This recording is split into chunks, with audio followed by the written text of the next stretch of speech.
Thank you so much for joining our podcast today. Dustin and I are incredibly excited to let you in on this conversation we had with Clara McGonigle today.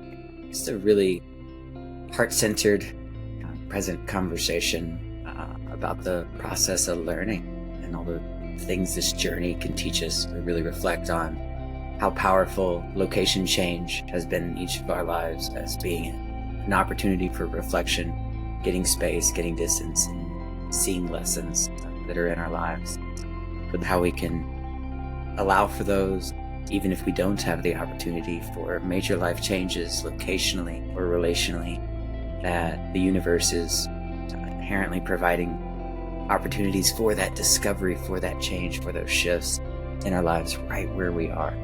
Just the incredible, though it does seem simple, truth in wherever you go, there you are, and how we can learn from that, and accepting the reality of we take ourselves with us wherever we go, and how we can incorporate that learning to love and a journey of acceptance toward ourselves. So with that, we'll jump right into our conversation today with Clara. Thank you.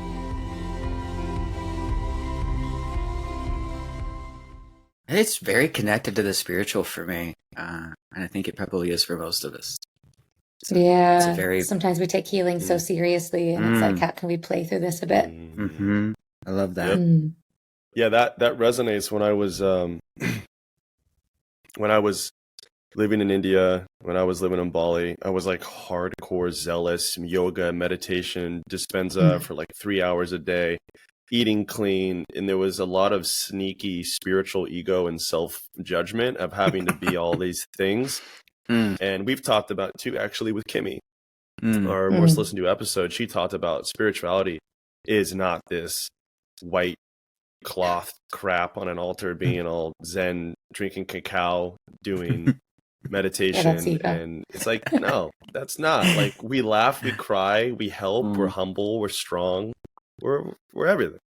And to me, that's spirituality. As long as I'm living from my core as much as I can, my soul.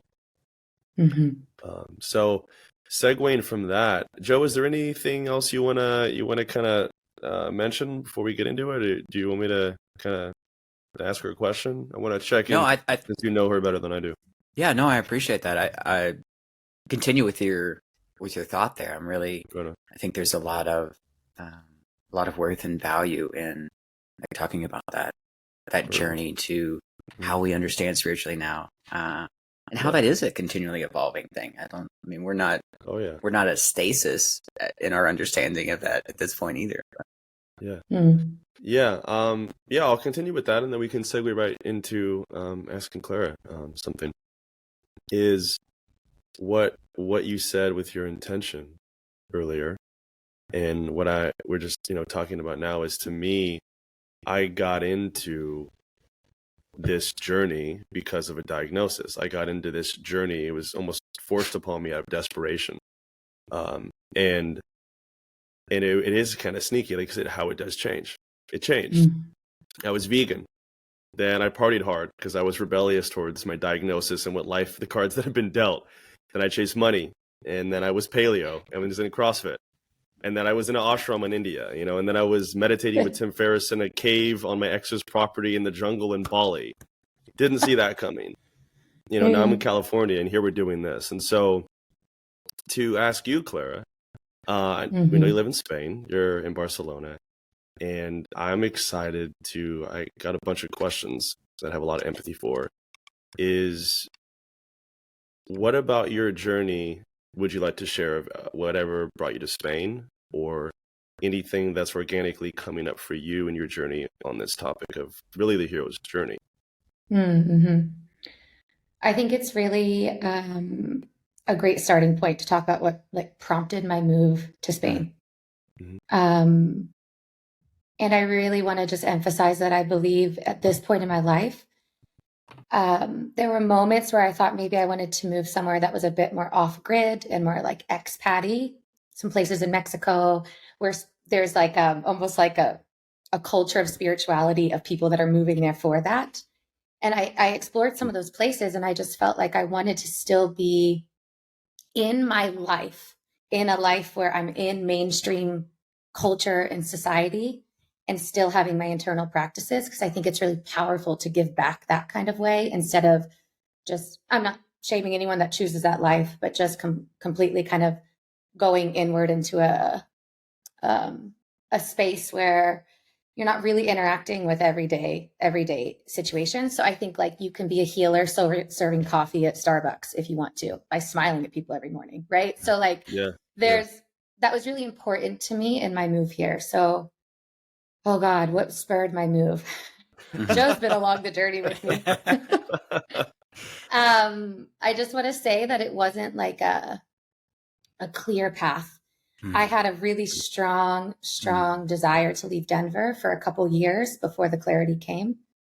And I was living in Denver for about 8 years, and I did a lot of cool shit there. I built a really, really strong business and kind of proved to my inner world that I could live an abundant life. I mean, I just didn't know it from my subconscious space with the family I'm from and my family of origin. Like I didn't know that that was possible. So it was really healing to do that. And then at some point it became more egoic, I think, than healthy. And I just found myself in workaholism, as I think a lot of people can resonate with. And I was like, this just can't be how I choose to live forever. I'm grateful for the experiences. What else is there? Like I'm lacking something. And what I really was lacking was like the juice of life. Like I was just working all the time. How many hours? And so I began to explore. Oh, sorry. No, I was asking, can you hear me? Yeah. Was I like really far away from the mic again? Yeah. I was curious, at that time, how many hours were you working? I mean, I closed the last year I was in real estate in Denver, like 30 plus houses on my own. There was never a time I didn't have my cell phone. So it's hard to count hours, right? Because you're kind of always turned on, but it got to the point where I wouldn't go to the mountains because I didn't have service. Actually, my whole real estate career, that was difficult. I'd be on a family vacation still negotiating offers. I mean, it was just my world. It was everything. I think I even gave up intimacy with other humans in exchange for work. Like it was quite a painful place to be in. And in hindsight, I can see it more than I could when I was in it. It's difficult to see when you're in it. Yep. Oh yeah. That's very real. Totally. Yeah. So maybe 60 hours a week more. I mean, a lot. All the time. A lot. Yeah. Yeah. And so, yeah, I have a lot of empathy for that. And actually it's interesting, something that you said when I was on my solo journey, it was, almost to what you were saying earlier, like the monk that lives in the cave, right? Yeah. In the modern world, I met a lot of yogis where we're like, to me, it's more about how do you balance those two? How do you take these practices in the real world and blend them, apply them? It's easy to do it when you're in a cave. It's easy to do it when you're alone. And so it's funny about my journey when looking back, I just, like you said, I see a lot more clear. I was in Barcelona where you are, and I was doing yoga in one of the one of the main parks on the water. I don't know what it's called, but that was my attempt to kind of blend that, even though I was traveling alone. And coming from a place where I worked a lot in corporate, I have a lot of empathy. And so from what you're saying, it sounds like you're in Denver, you're just grinding, you're losing intimacy, you're losing time with nature, your phone's attached to your hip. And was there a specific moment where you were like, screw this, I'm off this train? No, it was much more gradual than that, because I started exploring different cities in the States that I could move. And I was really interested in like the Pacific Northwest. I just like I love the nature there. It just calls to my heart. I'm from West Virginia. It's quite similar and like green and lush. And I would visit and be like, yeah, I could do this, but I couldn't see myself differently there. It was like, yeah, I could move here and I'd probably continue doing the same thing, because although they're lovely places, my patterns would be so easy to just hold on to. And I had an awareness of that. So, I was kind of guided. I started dating someone from England, that I met in in Boulder, Colorado. And I had said for years, I'm not interested in moving to Europe. I've been to Europe. It's too similar to the States, whatever my story was. So I was interested in maybe a Spanish speaking country, but not Europe. I started dating him, visited England, and something just like shifted inside of me. And I was like, maybe I could take a look at Europe. Him and I stopped dating. I visited England again, thinking I'd move to London because it felt like a kind of center of the world opportunist. Like I could move there and meet people and see kind of where it would take me. But yet something still was like dry, there's like no juice in it. I was like, I can't explain it. The feeling's just not quite right. And I visited, I came back, and at this point, I was like, I had done so much searching of where I should move. I even bought a van, renovated the van. The van got to my house because I was like, I can just travel the States, explore different places and come back and forth. And then I'll know where I'm supposed to move. The van literally pulled in front of my house. I just knew it wasn't mine. I was like, this is so fucking crazy, but this isn't my van. I never even took it on one trip. I just put it on the market, and I think I found this amazing couple, 2 women that bought it, and they like needed it for their lifestyle, and it made so much sense for them. So I was kind of the liaison. But you can imagine after 2 years of wanting to move, exploring a lot of different places, like that feeling of frustration for not having clarity. Oh yeah. Yeah. Deeply. Empathy. I've been there. Just like, where's the clarity? Why can't, it seems like something that you could just decide. And I'll never forget, it was this one night in Denver. I was sitting down on the floor with my dog at the time, and I just had like you should open up a map of Europe and look at a map of Europe. And I was like, yeah, I'm going to do that. So I Googled map of Europe, and it was like, just like a pinpoint straight to Spain. No question. It was like, yeah, you're definitely supposed to move to Spain. And Barcelona, it was just like, I just said Barcelona, and it just, everything, like every cell in my body was like, okay, I think I'm going to move forward with that. And I believe we're guided in however you want to believe we are. Yeah. I have my own beliefs, but I know that it's universal. It's just bigger than us. We're all connected, Oh, yeah. And so it kind of pulled me in, but still I'm human. And so I still was like kind of weighing London, Barcelona. And my sister gave me a tarot reading because we both read tarot. I love it. We pulled the sun, which is a really powerful card for me. Like the sun is happiness, it's joy, but quite literally between London and Barcelona, it means there's sun in Barcelona and there's not in London. I love that reading. And we just made the decision. Yeah. And of course, there were other reasons. I wanted to learn Spanish, and it just kind of fit better. So from there, I did a lot of research, and I moved within 3 months after that. I moved to Barcelona. Wow. Clara, thank you so much for just giving us like insight to that transition period. Because I think from the outside, so often when we look at other people, it seems like when they're following their spirit, when they're following their intuition, like there is this clear path the whole time. It's just like you have these knowings and you just move with it. And I think absolutely there are times when that is the case, but the consistency of that can be sporadic. And there can be these inner times that change is coming. I mean, for 2 years, you knew Denver wasn't your home anymore, but didn't know where that direction needed to go. And I really appreciate you giving us a window into that, because I got to see it some with you here, and like hearing it and watching that evolve. But then it did get to that point where there was a clear knowing. I mean, it was almost 2 years in, but then it did happen because you were available for it and open to it. And like there was learning through that whole time. And at the time, I didn't know I was available and open. I mean, lots of tears, lots of nights lonely, watching Netflix, lots of, I'm going to numb out by working. And it was almost just a surrender that you can't fake. I think people talk about that a lot, the surrender. And it was just like, God, I just bought a ticket and flew to England and bought this van and all these things. And you're like, okay.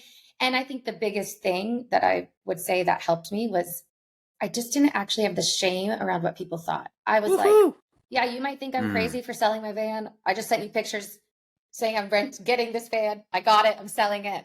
I just, that was out the window. It's like, I don't care. I don't care what people think. My happiness has to be on above that. Heck yeah. Yeah. I want to hear more about that. I want to share a little bit of empathy too. You're not alone. And I think for those people that haven't done this, or whether they, because it's a bold move to your point. And it's like a lot of people will have shame or guilt or wondering, oh my gosh, right, who's going to think about, or especially your family. And I was doing this, but now my plan is not what my plan was. And I'm going to be judged for that. And that's going to make me a bad person or irresponsible or immature or whatever your mind thinks. I had some of that too. You know, an old friend I remember I used to live with in San Francisco. She said that one of my biggest fears at the time, but then when I made the choice that you made, like I didn't give a fuck anymore. I didn't care. She's like, Dustin, you don't have a plan. You're always changing. Like you don't, you know, it's a little wishy-washy. And when I garaged my car, bought a one-way ticket to India, one way, you have to buy a round trip, but I wasn't going to come back. 10-year visa, cancel my cell phone, right? There's a lot of potential judgment. And I think it's common and normal for a person who feels shame or fear or guilt or those things. I didn't. You're saying you didn't. I want to hear what you have to say because I can go off on why I know for me that's true. Why was that true for you? Because I think a lot of people it wouldn't be true in that moment. Good question. I think I've done, great question. Thanks for sharing your side of that because I did a lot of work. That doesn't come naturally. It's come with a lot of practice with my therapist, with my energy healers, with a lot of people of like honoring my essence. And I changed quickly. It's like, hey, one of my favorite lines from my human design chart that my reader told me was like, you change rapidly until you know. And so if people don't like that, tell them to get on your boat or get out of the way because they're going to get hit. And when I could really just like honor that's who I am, and there's nothing wrong with that, it frustrates people. I have to practice saying things like, hey, I'm not sure yet. I'll let you know when I'm sure. To my friends that are more like earth signs, I'm super fiery. I'm super quick. My mind's really creative. But it came with a lot of practice and a lot of people saying things like they said to you, you don't have a plan. Like plans don't work for me. I don't like to be put in a box until I know that the box is right. It's not that I can't settle down. It's not that I can't choose something. It just has to feel right, you know, like the real feeling, the gut feeling, not like the ego. Like it's just, I just know when I know. And when I don't, I might change my mind a lot. So a lot of practice and self-acceptance of kind of being a way that society doesn't teach you is right. I mean, I don't think that we're taught that changing a lot is okay, you know? No. Yeah. Yeah. And I'm hearing a lot about intuition too. And that resonates for me deeply. Love it. It's like that inner compass that whether Joe and I learned this in NLP, it's like, I'm very kinesthetic. Like, you know, to you, it's like some of my Jewish friends, you know, you got to feel it in your kishkas, right? Yeah. I'm very kinesthetic and my intuition communicates to me that way. Some people just have a knowing or though, you know, it's different. So it sounds like we're similar where it logically will baffle a lot of people and seem unstable or sporadic or whatever. But I'm like, I don't care because I sat with it and I know in my feeling it's right on a grander scheme that I can't fully comprehend yet. And I don't need to because this feels so right. And that's what I'm seeking for me at the end of the day. And it sounds like that's the same for you. Is that right? Yeah, absolutely. And I think that what that brings up for me, it's definitely here's how I like to say it. It's like, you know, when something's not right, you know that feeling. And so when it is right, like we are experts of our own life. So it's like we have learning curves all the time and experiences where things were right and we knew the feeling. So it's like you can't fake it. I can't fake it until it's like in me. Yeah, it's like in my body. And becoming really comfortable with the unknown is what you're saying. Like, I don't know exactly what it's going to look like. Yeah. But I'm okay with that. I'm extremely comfortable with the unknown. In fact, I'd be quite bored without it. And I think practicing being uncomfortable with the unknown And having a high threshold for that is also what helps kind of make those big changes without a plan. I mean, people think that I'm crazy, but I don't budget in my life, and it's always worked out. Things like that, like it just works out. Yeah. I can be kind of similar. Yeah. I mean, I have a sense when I'm spending too much. You can feel when you're giving your credit card to something and you're like, this isn't necessary. Sometimes I fuck up and I buy it still, and sometimes I catch it in the moment. But if I, like there's just, sorry for the cussing. I'll try to not. Oh, no, it's not fine. at all. Yeah. Okay. That's okay. We're okay with cussing. Okay. We fucking are. So yeah. I think that's a really neat, and I'd love you to speak to this more, just the awareness and the transition of stepping into ourselves, stepping into our own energy, our own place in the universe, and how much that is a practice of the acceptance of the present moment, and just the realization when we do that, how much there is we can't control. When we talk about like being okay with the unknown, I mean, I think that comes from a position of being in the present, and there's a safety and a security with that once we choose to be in that moment. But it also comes with this understanding, it has for me anyway, and I'd love to hear your journey on this. It's come with an understanding of how much I can't control, which is everything outside of me. But there's not the worry, there's not the freak out around, how do I operate on all these things outside of me? There's, more than that, I feel that connection with the universe and that groundedness, that I'm able to be in that, that kind of unknowing of what's happening around me, but feeling so secure and so confident in the rootedness of now and purpose. I think it's a very interesting dichotomy that we have to enter into. And I love that. And I think I had a lot of that before the move in those 3 months, where it was like, my nervous system was calm. This is exactly what I want to be doing. And then on the flip side, I would go into fear really quickly. And I think fear is meant to keep us safe, or thinks it's keeping us safe. And I would have to have a session with my therapist and be like, I don't think I should go. I mean, I look at my old notes and they're hilarious now looking back, but the fear really did try to stop me a lot. But something deeper in that place of where I'm supposed to be, as you're speaking to, Joe, like still overrided it, but it didn't mean I didn't need the support for it to be there. Because I mean, there are plenty of times I wanted just to turn around and go back, even though I was unhappy, to where I was, instead of move forward, for sure. But yeah, that feeling of the place of where I'm supposed to be kind of pulled like out from inside of me, stronger than the fear, although the fear was definitely still present. Still there. Yeah. We actually talked about, I think on another episode, my sister and I talked about it years ago. It was the first time I'd ever really gotten into it, of intuition versus fear. I used to misconstrue the two a lot. And I would think I would just have this strong emotion. Oh, and it's my intuition. But is it? I'm curious if you have anything to say on that, of maybe how that's become more of an awareness for you, or not at all.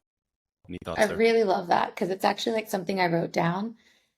I think Rob Doss says the hardest part about being human is knowing what's intuition and what's ego, and fear is a lot of part of, like, it's connected to ego, right? Because we're kind of always like, is this my intuition, or is this like a part of me speaking that's trying to keep me safe? And I think I've actually like questioned this a lot within myself. And I think what I've learned, and what I've actually helped clients too, when they're trying to decide to even buy a house, something so basic, but fear really comes in, is intuition. Even if it's telling you not to do it, it's very like a calm nervous system. Like it's really calm nervous system.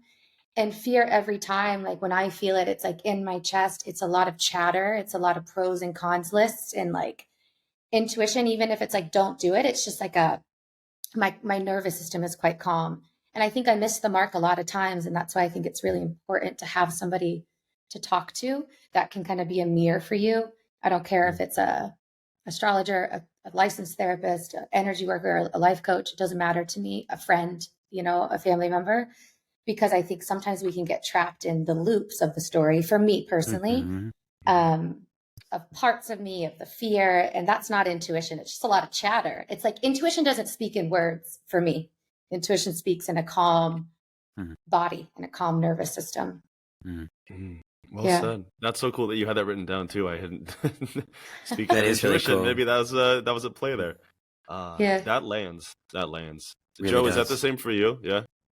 It really is for me. I feel like I would liken it to more of a knowing or remembering things that we've spoken more about how I feel connected to the universe, how I feel like when there is that intuition piece, that soul connection, there is that calmness. There is that. It feels kind of like home. I know that's a hard word to describe for different people too, but it just like there's a beingness about it. It's not frantic.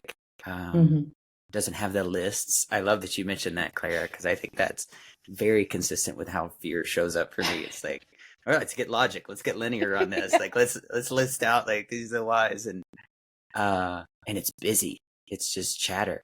And not that those things aren't useful, but they're very different than the knowing and being followed by that intuition piece. And I love what Clara mentioned. I found this very true in my life. Is just the usefulness of paying attention and understanding the difference in our emotional bodies when that's happening, just how that feels.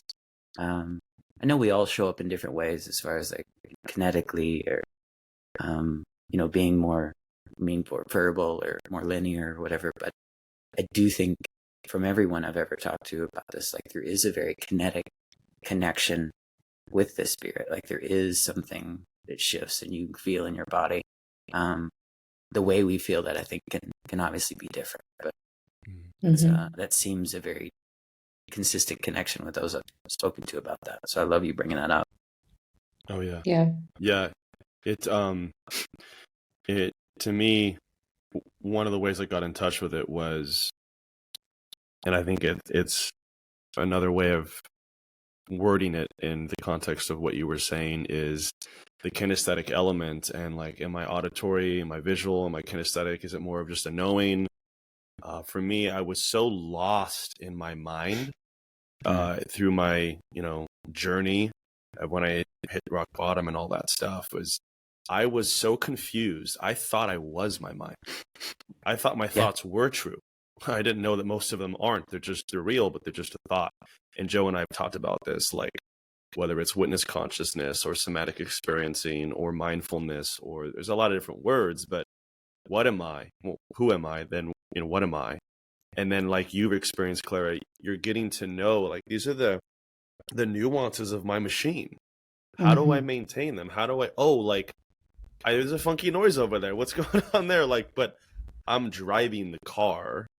I'm not the car. That's one way I would say it, of separating that from that fear, the list, the chaos, and then my more graceful intuition, like you said. And it made me think of, too, in my journey, I want to ask you, a big reason why I left, why I went to another country to live, was something we talked about before, was I did not know who I was. I did not know what I was. I did not know myself. And that was a desperate attempt to stop the inner chaos, press pause on living in this culture, and try to find myself. And I'm curious if there's anything on that you'd like to share, or if that brings up another thought that you're more passionate about expressing. Yeah, I love that, because I've had so many people like that I meet here. They're like, what happened that made you leave? Like, was it a divorce? Was it a bad breakup? Was it? And mine was just kind of little micro things that added up. It wasn't just the workaholism. It was a deep desire to know myself in a different context. And like I said, when I was exploring the Pacific Northwest, I just felt like I would know myself quite similarly than I did in Denver, than I did in West Virginia. And so it was like a quest for change, like a quest just for change, so I could put myself in a different context and see what I would learn. And I could not have prepared for what what I learned, I mean, it's not something you can prepare for, but, and still learning and will to the day I die. But I guess my biggest thing when I looked at my life and I thought, I have this low grade depression. It doesn't seem like there's anything wrong. Everyone on the outside keeps giving me accolades and telling me I'm amazing and you're selling so many houses and wow, wow, wow. But I still felt empty on the inside. And I wasn't attracting the life that I wanted because my light was dimmed. I wasn't attracting the partnership I wanted. I wasn't attracting the community I wanted anymore. Nothing wrong with Denver, but my light was dimmed. So I wanted to give myself the opportunity to like turn my light back on and really just explore different parts of myself. And I think that was the awareness at the time. And I really think I had a belief that I would like land in Barcelona and all of a sudden my light would turn on. Yeah, I could see that. You know, Yep.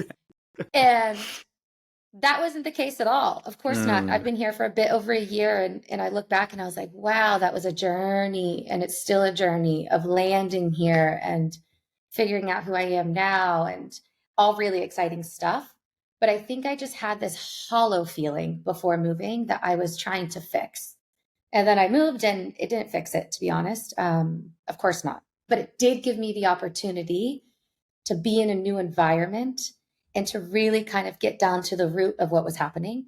It gave me space. It gave me time. It gave me the ability to breathe. I didn't have any distractions. I couldn't answer my work calls. I'm on an 8-hour time change, you know, so it really allowed space for that. So I don't know if that answers your question. I mean, yeah, it kind of does. I you got me a really good laugh right there because I have empathy. Yeah. Like one of my exes, her father, right when I was about to leave, you know, he said, "Wherever you go, there you are." And I never heard that at the time. I hear it all the time now, but I never heard that, and I was like, "Huh, cool, peace." And truth be told, I came back to the States, and I learned a heck of a lot. And it wasn't until after my initial travels that I hit rock bottom. Then going back to what we said earlier, you know, I live with some of my family members and I was like, no, I'm done traveling. You know, it didn't work. And I'm like, that's logical. I got to make everyone know that I'm not crazy and I'm like, going to be responsible again. And then I just had that intuition and it was like, dude, you got to go back to Bali.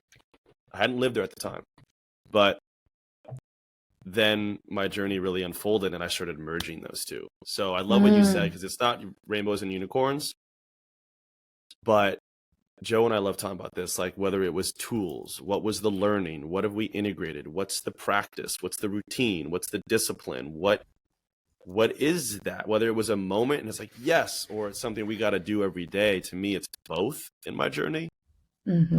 Anything on that comes up you'd like to share? Big moments, the way your routines have shifted, or some of the highlights of the last year where it wasn't just a switch? Yeah.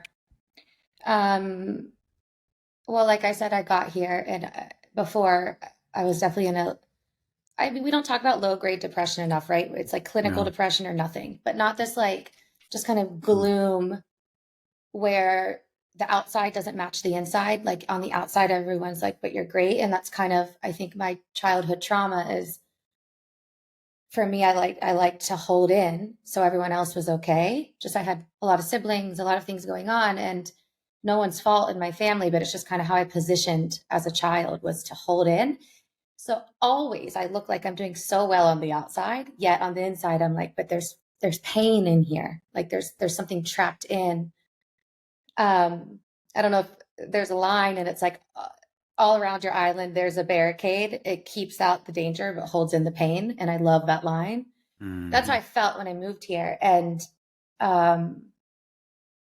it slowly chipped away at the lifestyle I was in. So I wasn't able to work, which really helped. I decided to go to a Joe Dispenza retreat in Europe. And what that did for me was just allowed me to like feel my heart again. And I definitely cured my depression from meditation, which I've always been into meditation, but more in a way that's like, you need to do this because you need to manifest selling houses or money or whatever the thing is. This time it was like, fuck, I want to feel my heart. Like that was my intention, you know? Yes. Beautiful. I just want to see what love is, and is it possible to feel that from inside of myself? And so I really started to practice that. And it really, really, really helped. It really helped. Yet at the same time, when you move, there's a natural inherent grief of your old life. So I was experiencing this joy and this grief at the same time of giving up my old state of being and coming into a new part of myself. So I don't know. It's like a mixed bag. There was never like one moment that I was like, I'm healed. It's just been like this journey of like learning new parts of myself as I'm here, meeting new people, working differently, speaking a new language. I mean, all of it. Yeah. I love something huge. That piece, I love what you shared about your heart. And there's a lot of things I could list through, but to save that and just get to the core, one of the greatest gifts I've received in the last 7 years or so, and it's one of the big things I do like in my life professionally now, is getting people back to their heart, getting them, whether it's the soul or the heart. And so I love what you said too, the depression, right? A lot of us think black and white, and it's not.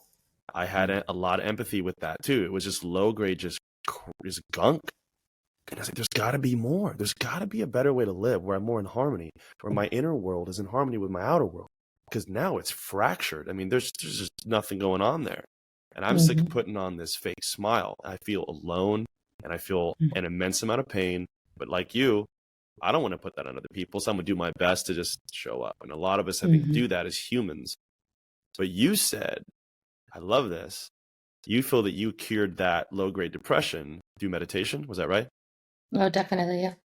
And you said like shedding tears earlier. So getting back to your heart, is there anything else, any like a story, any nuance, anything that you feel interested in sharing on that piece? My hunch is for me, that's very interesting. And a lot of people view meditation as this shitty chore that they don't want to do. But to say, no. Not only is it not that, I found almost myself. I connected with my heart. I cured low-grade depression. That's not a simple task. There's a simple feat, I mean. So anything there you want to share about what that was like, or anything at all? I'm curious. I think a lot of people talk about like going to a retreat and having one moment that like changed everything, which is absolutely possible. But mine was kind of more in the privacy of my own house as I was practicing.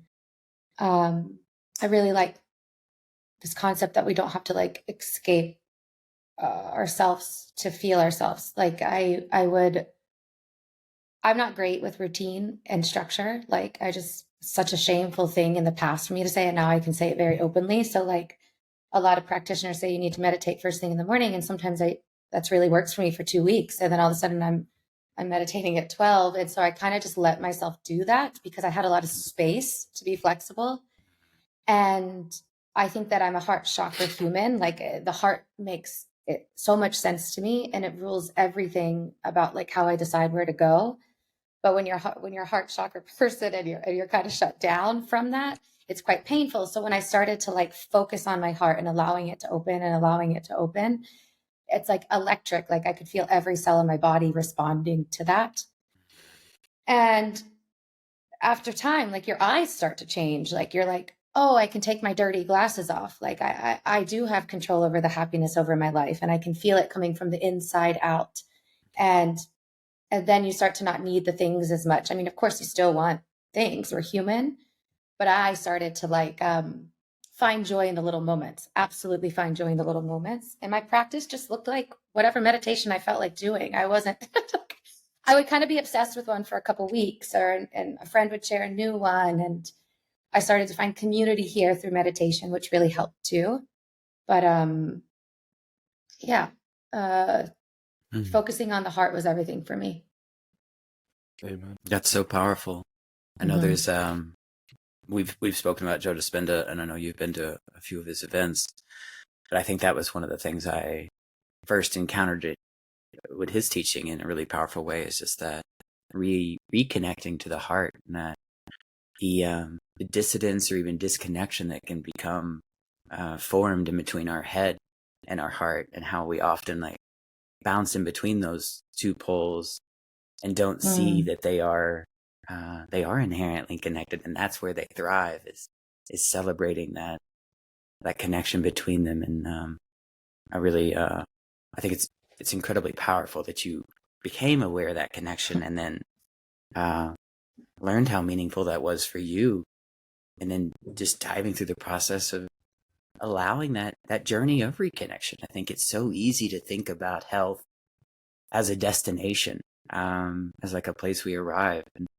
and our life is definitely suggested to me otherwise, that it's all a journey. Everything we're participating in here is in flow, in a sequence, on a spectrum of growth. And I feel like that's the same with learning and reconnecting with your heart. You know, it's not now you're connected with your heart, it's a continual choosing to be connected, and leaning into that and growing into that. And yeah, another thing I wanted to bring up, and I'd love to just to hear both of your thoughts on this, because I know all three of us have had a really amazing opportunity of moving abroad, of traveling to, you know, another part of the world, maybe completely different culturally, time zones, other things that that'll add.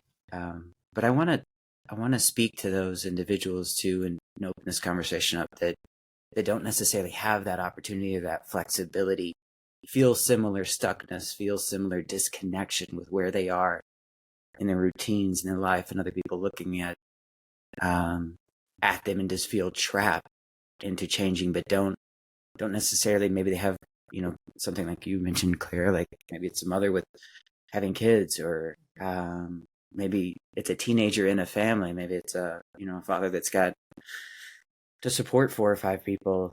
They don't have the opportunity to just buy a ticket and move abroad. Like, what's another way that we can show up for that change, show up for that that journey where we are? Yeah, I think about this often because I, was from West Virginia, moved to Colorado, big change, moved to Spain. And so for me, the way my life has manifested is location change. But I'm very aware that not everyone has that opportunity, or maybe it's not their life's like blueprint, and it just happened to be mine. Because now, I vision myself living here. Like, this is my home now, and it feels really right to me. Yet, I have 3 siblings, and one of my siblings, she's my sister, and we talk about these things quite deeply. And she has 3 kids, and she got, we call it accidentally pregnant when she was quite young, in her 20s. We were living together, and she's really had to settle into this acceptance of motherhood, which means she's very in the same place. They have 3 kids now. She's, been with her husband. They've had a huge journey of being together and what that means, and commitment, and her journey of accepting motherhood took years.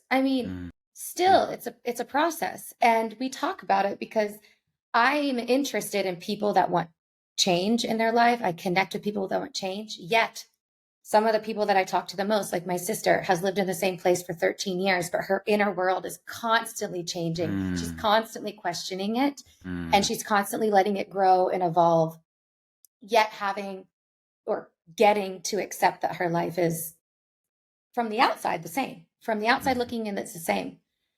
So I think it's my best friend. She lives in West Virginia still, and we still have these conversations about change, although she's living in the town she's from. So I think remembering that everyone's change looks different, I really want to normalize that. And you can grow where you're planted, wherever you choose to be.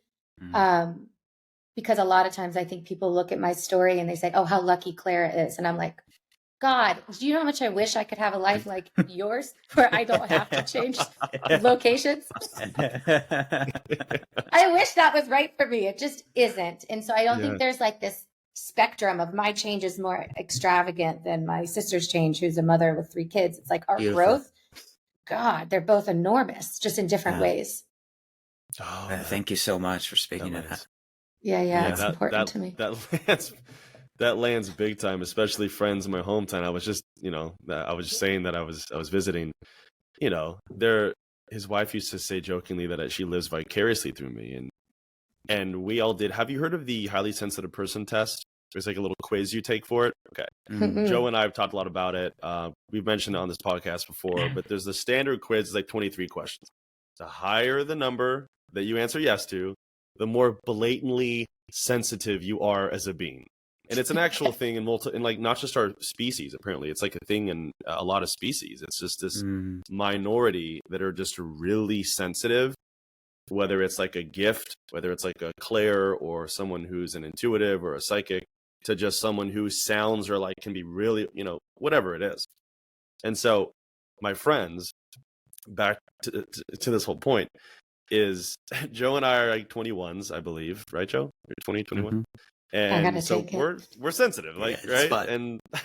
And so I take this quiz to my friends a couple months ago when I was there, and my buddy is a 5. I'm a 21, and his wife I think is a 20 or something.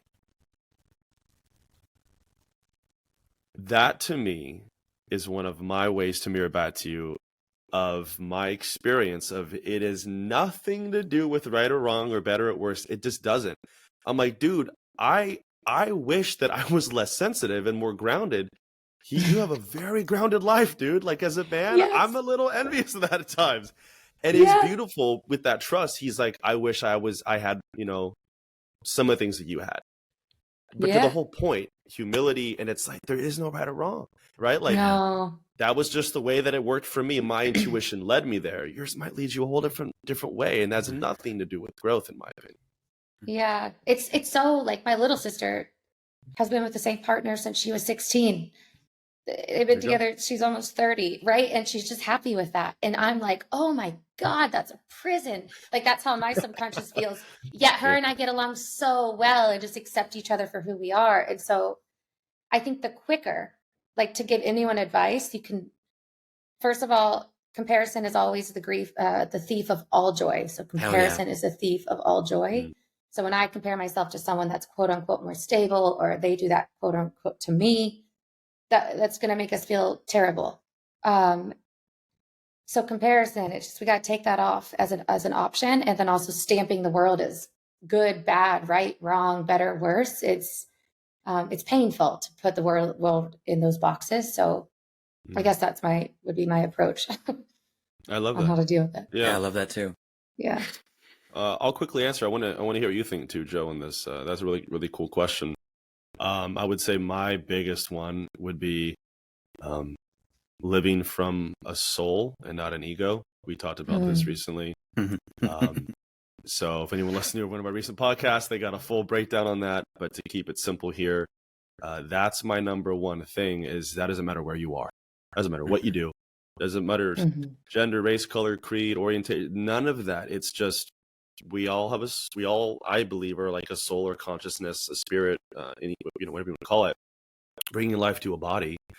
And whether it's our one lifetime or one of many, again, that's okay with me. I do think, though, that we would agree that when you die, that energy leaves the body. And so to me, is from that level of living, I've been liberated from so much bullshit and able to see people and meet people, souls, where they are. I slip up. Joe and I, from humility, I slept up once with Joe, and I didn't operate from that spot, and it was another good growth opportunity. But from the most of the time, I'm living from that place, and it's one of the best ways I would say anybody can, no matter where they are, experience that growth, that intuition, that life, that harmony, that thing I think a lot of us are seeking by nouns, money, person, place, thing, relationship, house, car, job, whatever. And it's just not dependent on that. So that's my answer. What about you, Joe? Yeah, it reminded me of a kind of a litmus test, I guess, that I use in my life.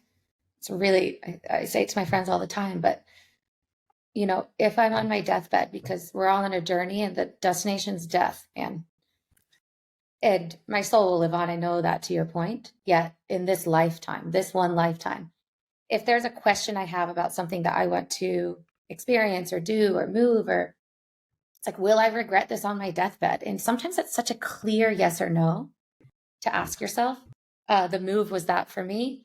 Will I regret this on my deathbed? It's just a great question. So for anyone that's like thinking about change, it's like, ask yourself that. It's quite clear most of the time. Yeah. Yeah. Yeah. I love that. I love That is that. really great. I agree with that. Yeah.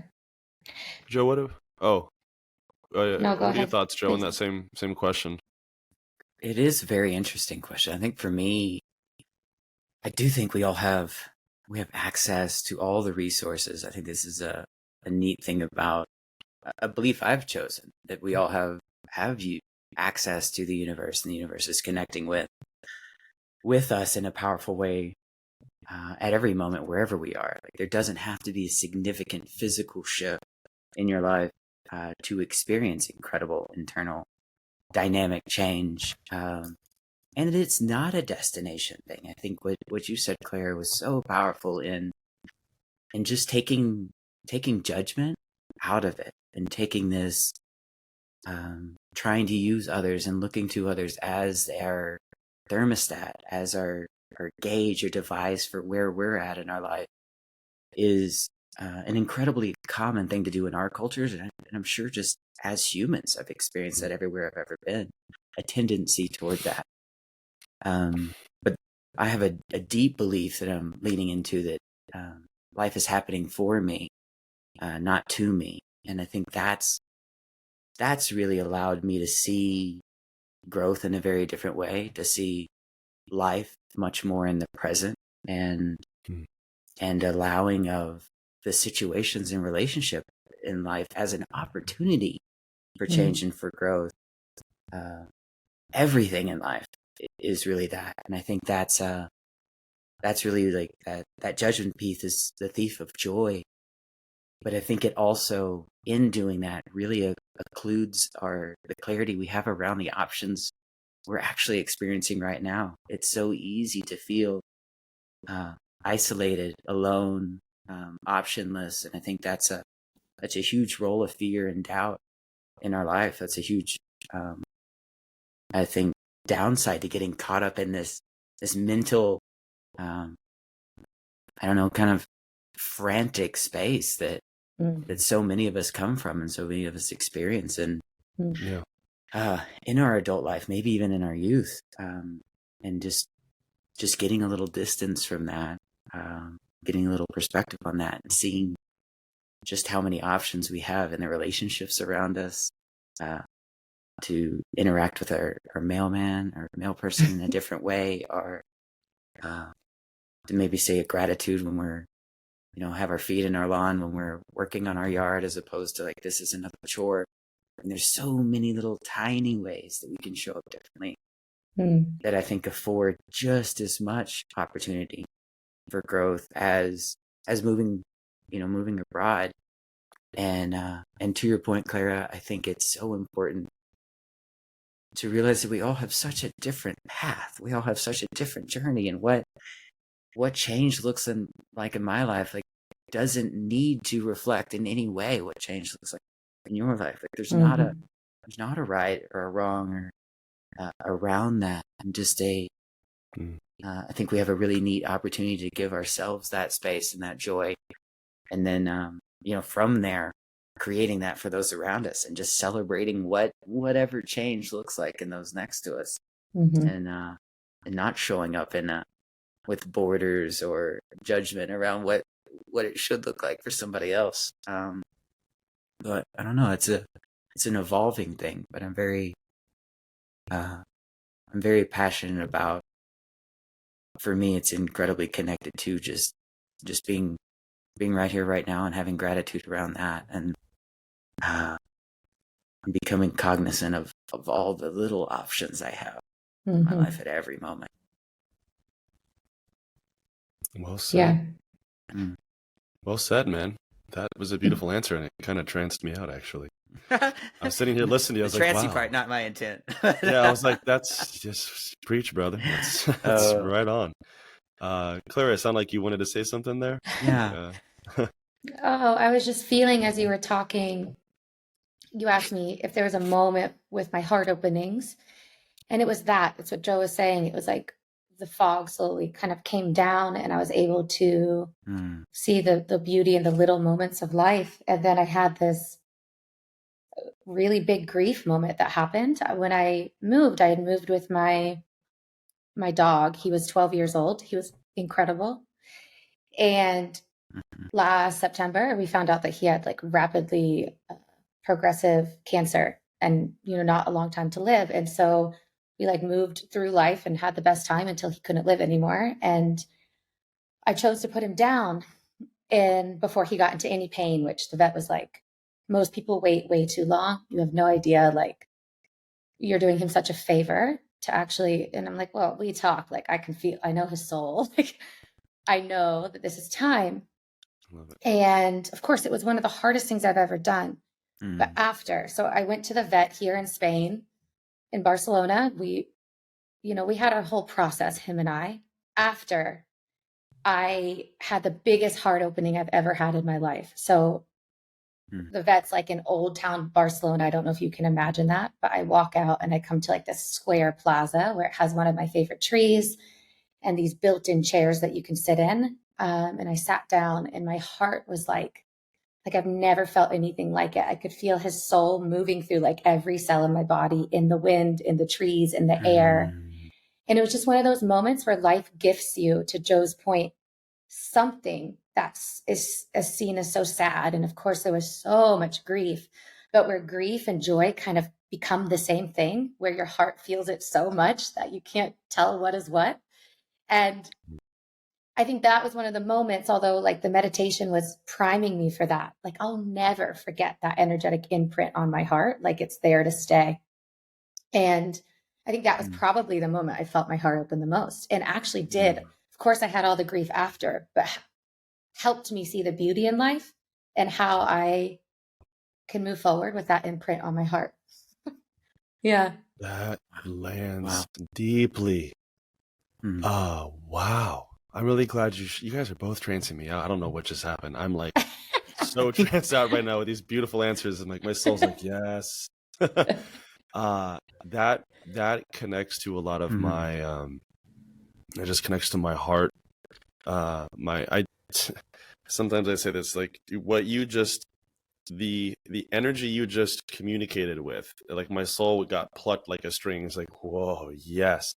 Because I see joy and pain. They're like just different sides of the same coin. And the more Joe and I have talked a lot about this, whether it is life's happening for me, not to me, feeling unconditionally, feeling life unconditionally, feeling my emotions, my thoughts, my senses as unconditionally as I can. I think for me, that's one of the ways why I can relate to some of what you said. I wasn't there. It wasn't my experience, but on principle of that pain where some, I think it's typical. It's, oh no, right? Oh no, I'm so sorry. You're like, well, yes. And I had this epic experience that's hard to communicate in any language probably. And if I was resisting or fighting that, I wouldn't have I firmly believe that. I don't want to speak for you, but does that resonate? Like there was so much beauty interwoven there. And I think that's one of the ways to open the heart. We look at death like this thing that ends, and it's like his soul doesn't end. And so it's a reminder that my soul doesn't end. It's like it's all connected. And so my journey with grief, it's been 6 months now, has been kind of a good analogy for life, right? It's like we move through life and not everything's really easy, yet you can find the little moments of joy. And my experience with grief has been that, and like woke me up and made me realize that I could live the life that I want to. So I think that there's just hidden treasures in everything, even though there's tears. Is there joy? What are we learning from it? And I want to ask someone that like in the grief moment, but there's always an opportunity a couple of days later, a couple of weeks later, a couple of months later to see it. Yeah. So yeah, I think it's a really good analogy for my move too, because I think at the beginning of this, I said, I thought it was just going to fix everything. And then you move and you're like you said, oh, there I still am. Everywhere I go, there I am. And yet that's painful to see and so exciting because now you can see it, you know, like I couldn't see it when I was in it in Denver. Well said. Yes. Yeah. Yeah. So just grief and joy at once. It's like one of my favorite concepts. It's one of my favorite concepts to talk about. I love that. I love that. Again, empathy. I think I've said that 30 times to you today. My own journey, I firmly believe, at least on a human level, I believe on a soul level, Joe and I were meant to meet in this lifetime, but that's another conversation maybe, is if I hadn't gone through all my pain, you know, whether it was physical diagnosis or mental, emotional, spiritual pain, I would not be as connected as I am to joy. I wouldn't be as connected to my authentic essence as a soul, and just the peace in that is immense.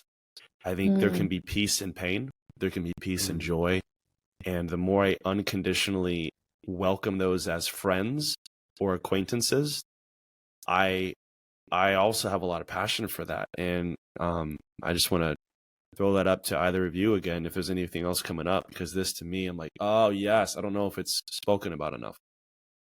It means a lot to me. Yeah. I hear that. I appreciate that. I don't think it is spoken about enough, or I'm consistently realizing the importance of repetition in my life. We've spoken about this a bunch too. I think as when I was younger, I really hated that there was repetition involved in learning, and I had to often hear things multiple times before they sunk in, or even forming a habit. But I'm realizing how inherently powerful and necessary repetition could be in my life. And so I think this is a great thing to reflect on, to continue to bring up, because I hear it and I process it at a different level every time we go through it. And so I believe that there's so many different ways in this journey that we can show up. And my experience has been recently a continual opening of being able to hold a great variety of emotions at the same time. And that is so expanded from how I lived life at one time. Like I felt like at times like I'd only feel one thing at a time, or maybe like one thing, and then like as far as like pain, I would feel jealousy or pain or isolation or separation, and it would just overwhelm me, and that's all I could see. And I'm so grateful in this continual learning, in practicing being in this moment, in practicing receiving and accepting my emotions as they are, and just feeling them, not judging them, how it expands, how much I learn, like, oh, it's not just pain there. There's also joy here. There's also a little sadness. There's also a lot of love. There's a lot of gratitude for things past, for things current. There's a lot of there's so many layers to this present. And when we let ourselves experience that without judgment, I think there's such a cornucopia of understanding and learning, not just for receiving and accepting ourselves, but it's fundamentally changed how I operate in relationship, and my ability to see another person as human and not broken, not needing of change, not needing of my instruction to do right, not needing of anyone's instruction to shift who they are.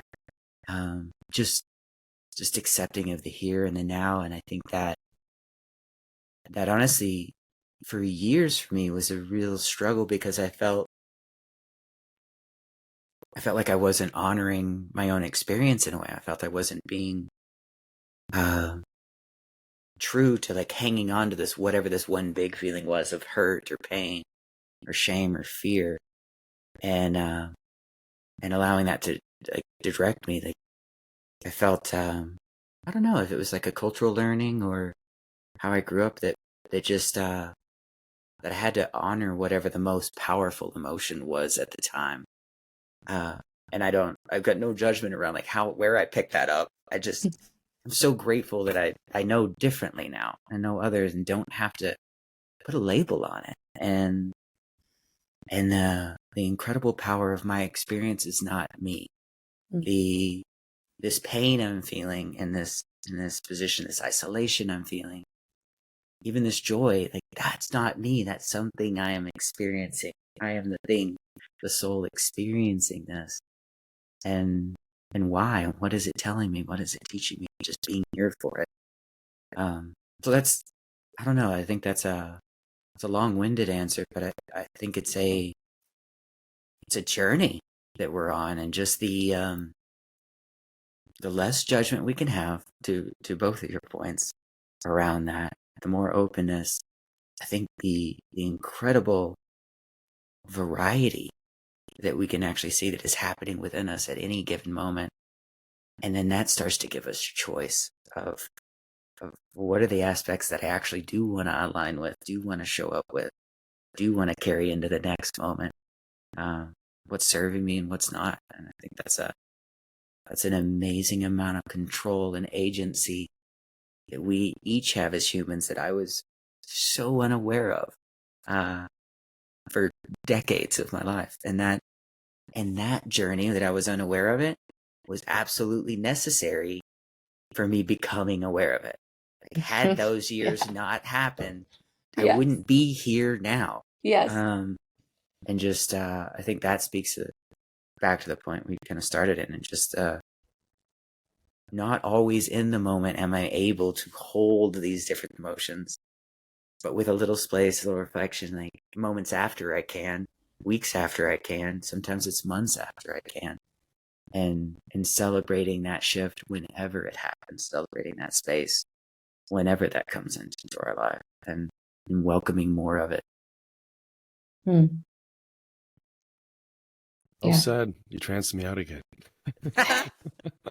doing a lot of low key hypno today. I know, look, I was expecting that today, but I love it. I'm open to it. It's I guess I needed that in some sense.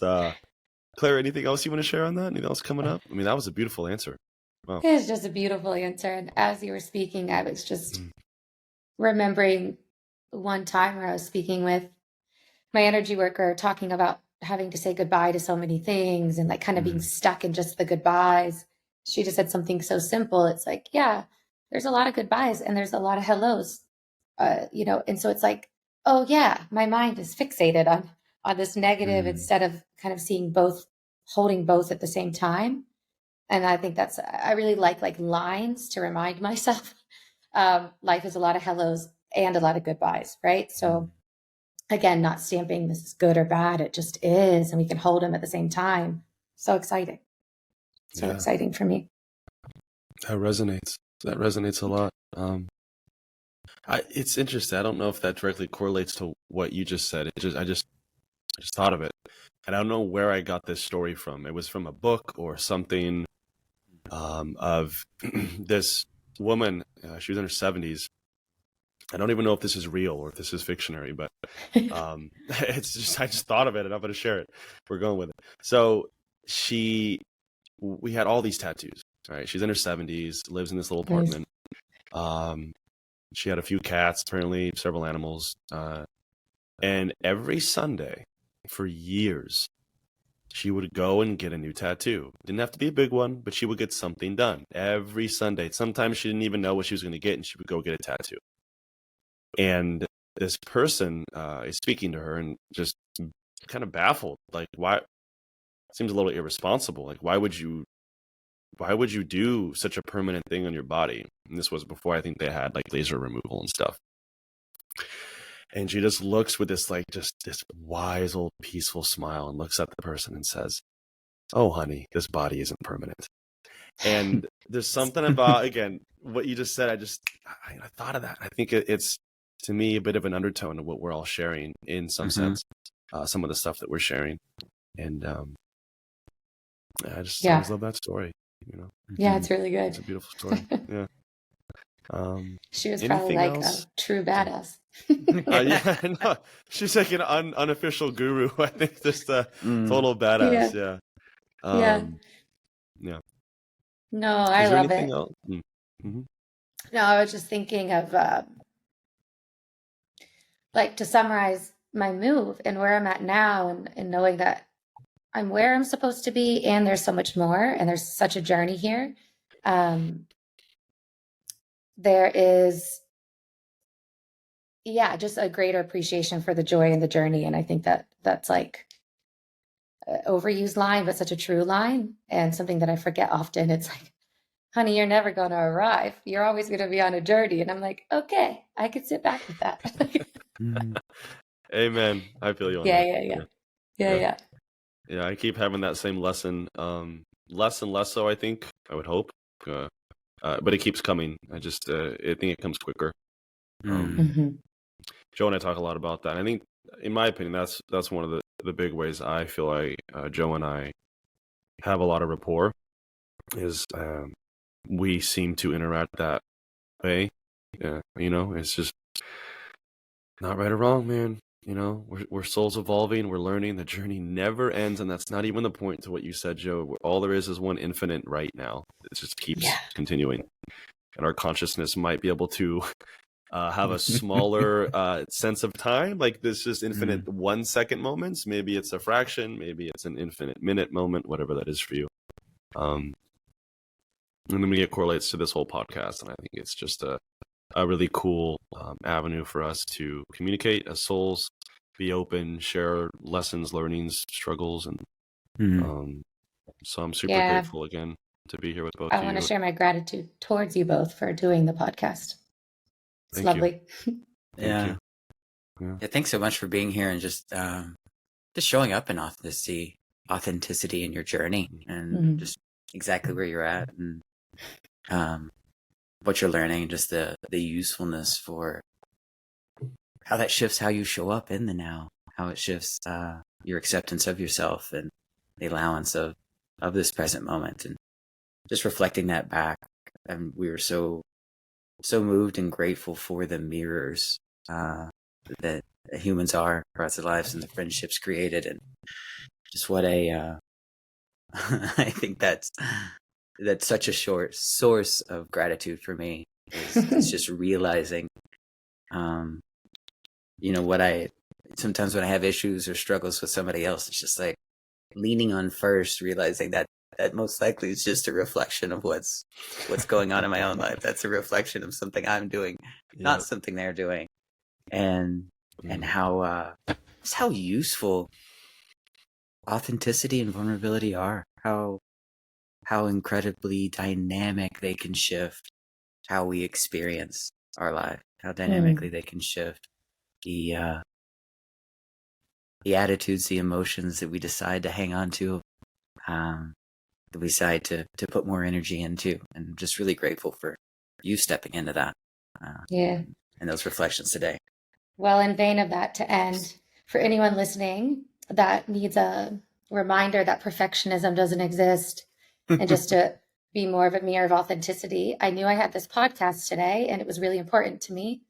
And yesterday I was meeting with a friend yesterday evening, and my intention was to be home by like 10. Yet I live in Spain, and everything's quite later than I'm used to.